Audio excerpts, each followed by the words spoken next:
and North Africa for centuries. This area was stable and apparently prosperous, with little or no trace of desolation. Roman peace does appear to have been a reality, for rebellions and large-scale violence were extremely rare. Even critics of empires must concede this about Rome. By any standards, the Roman Empire was unusual, and this, apart from its continuing fascination and appearance in current debates, makes it all the more important to understand what Roman peace really meant. It matters if it was solely the product of bluntly wielded military power and oppression, or of subtler, more insidious methods of coercion.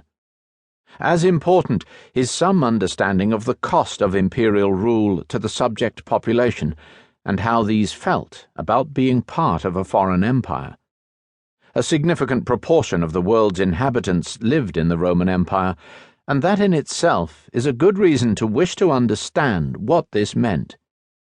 It is well worth asking how complete and secure the Pax Romana actually was, but from the start we ought to think a little about just what peace means. I was born in peacetime, the child of parents who had lived through the Second World War. My mother was a small child during the Blitz in Cardiff, and still remembers the air raid siren wailing, the fear of going into the dark and cold air raid shelter in their garden, the different sounds of bombs, landmines, and anti-aircraft guns, the patter of falling shrapnel, the stench after a raid, and the houses reduced to rubble, sometimes with people buried underneath. She also speaks about she and her friends staging concerts and collecting pennies to buy a Spitfire, of uniforms everywhere, and of being unable to cross the street because of the stream of trucks carrying GIs and supplies on their way to the docks to embark for Normandy. The memories are still vivid today, and very immediate whenever she talks about those years.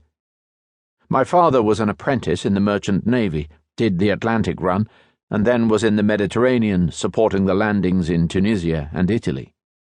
His ship was in the Bay of Naples when Vesuvius erupted in 1944, and he remembered having to clean ash off the deck. Only occasionally would he speak of the constant threat of U-boats and air attack, of ammunition ships exploding and the sea on fire from burning fuel, with men trying to swim to safety through it. He left the Merchant Navy and was soon old enough to be conscripted into the army, and served in Palestine under the British Mandate, caught between Jewish and Arab militants and a target for both. His father had served through the First World War on the Western Front, at Gallipoli, and in Egypt and Palestine. Neither were professionals. They had done their bit, like millions of their contemporaries, and then happily returned to civilian life. The 70th anniversaries of VE and VJ days were commemorated in 2015 while I was writing this book, alongside centenaries of events in the First World War, but it still seems natural to speak of 1939 to 1945 as the war, a habit I picked up from my parents and their contemporaries. My brother and I are among the last to be born, for whom active memory of the Second World War was just one generation away.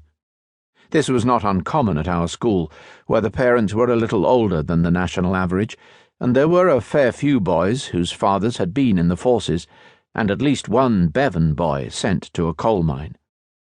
The war still seemed very immediate, and most boys of our age were more or less obsessed with it.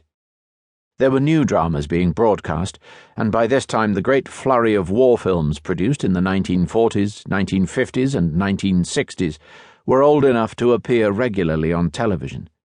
We watched these avidly, read books and comics about it, assembled plastic model kits of fighters, bombers, tanks, and warships, and brandished toy guns in imaginary battles, where one side was usually the Germans or Japanese, doing our best to mimic the sounds of machine guns and explosions.